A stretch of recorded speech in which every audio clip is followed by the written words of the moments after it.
You're listening to the Weekend Sport Podcast with Jason Pine from News Talk ZB. News Talk ZB 17 away from 2. Let's get you across the Tasman. Our Australian correspondent at this time most Saturday afternoons is Adam Peacock, who joins us now. Bit of tennis to talk, but can we start with the cricket?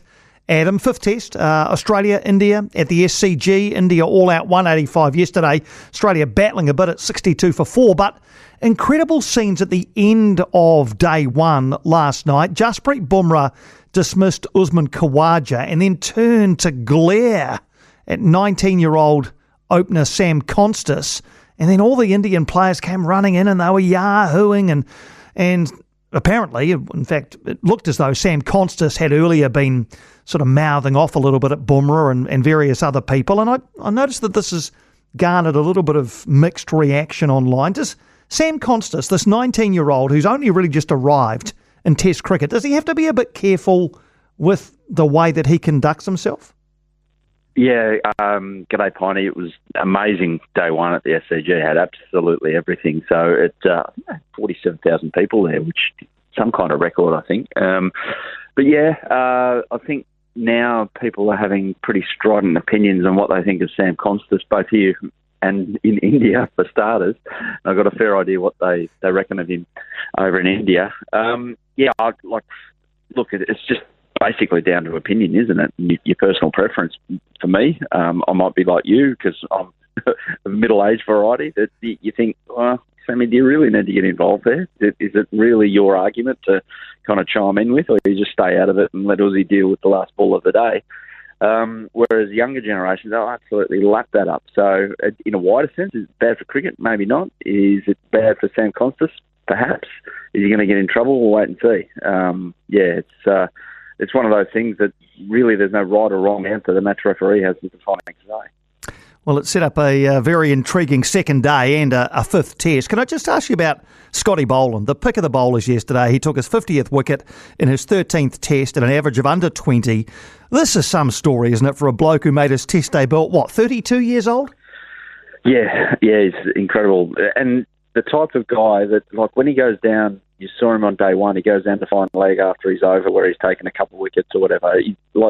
You can tell it still doesn't fit comfortably with him, like everyone yelling out at him and carrying on. He just kind of polite little wave. Certainly a bit different to Sam Constas, who goes down to the boundary at the MCG and starts doing an aerobics class. So, yeah, he's a pretty kind of inward guy, Scotty Boland, but when he's at his peak, and you ask a lot of the Aussie cricketers actually, Piney, over here, who face all these guys in the nets, the best paceman we've got. They all say Scotty Boland's an absolute nightmare because it's always just doing enough to trouble you and worry you around that mid-drift area. So, if you know what I mean, he's certainly a huge asset to Australian cricket. And look, he's probably already played 70 tests if he's in another era. Is it just because he was behind Stark, Hazelwood and Cummins? Is that basically it? Yeah, and you can't argue with that. Even I think the most parochial Victorian will look at it and go, well, it's probably fair enough, these three who are all going to go down as Hall of Famers as far as Australian cricket is concerned. He's just come along at the exact same time as they have. So it's pretty unfortunate for Scotty Boland, but still a huge asset. He's going to have a huge part to play in next summer's Ashes as well. Absolutely. All right, let's move to tennis. You've been covering the Brisbane International tennis tournament. Defeat for Novak Djokovic at the hands of American prodigy Reilly Opelka. How big a surprise was this? No, it was massive. I mean, you look at Reilly's ranking, it's just inside the top 300, but that's a bit of a misnomer because he spent basically 2.5 years off the circuit. He only came back halfway through last year after having a hip surgery and then 2 wrist surgeries. So he has been top 20 in the world. So it's not a complete shock that this guy's been able to do something like this. What was the shock is that he hasn't done anything like this for a very long time. And Djokovic is Novak Djokovic on Australian courts. So, yeah, a bit of a worry for Novak. He couldn't find a way against a guy that traditionally he has. He's had a couple of losses to huge servers. This Reilly Opelka, by the way, he's nearly 7 foot tall, and he, as you can imagine, he serves bombs. So Novak historically has been able to find a way against the big servers on tour. But last night he couldn't, and yeah, it was too good, the American. Once the ball got on the ground and there were rallies, he was hitting winners as well. So yeah, it was an epic win for him. And Djokovic, of course, was in doubles action too with Nick Kyrgios, going down to our man, actually, Michael Venus and Nikola Mektic. Was it box office Kyrgios out there? Tried to be. He wasn't quite in the full entertainer mode. He was trying to get the crowd going, and him and Novak, it was just a weird pairing, those two still seeing them. But they're like your guy and the Croatian, they're just a better combo, better doubles players. So they knew their angles and everything. But it was entertaining for a couple of matches, and I think Kyrgios is maybe going to play with Kokonakis down to the Australian Open, which will light up the second week perhaps if they get on a run again. So, Kyrgios has got his own worries, though. He wasn't quite sure about his physical capabilities coming out of this tournament. His wrist and a few other things that could go wrong, might go wrong down at the Australian Open. So it's a big wait and see to see how he gets through that first week. Indeed, yeah. We look forward to seeing how that goes. And so, what, semi-finals for both men and women today in Brisbane? Yeah, the semi-finals. So Opelka, who we mentioned, he's playing against Perricard, a Frenchman who's 6'8" and serves bomb. So I've got the theory that maybe they should just play 9 points, starting with no serves, and whoever wins the best of those 9 points wins the match, because outside of that, it's going to be a service.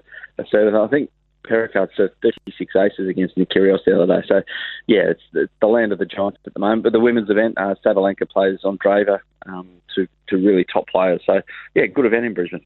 Excellent stuff. Hey, Adam, always good to catch up. The Aussie Open will be with us before we know it, so we'll look forward to staying in touch with you on that. Enjoy the rest of your day.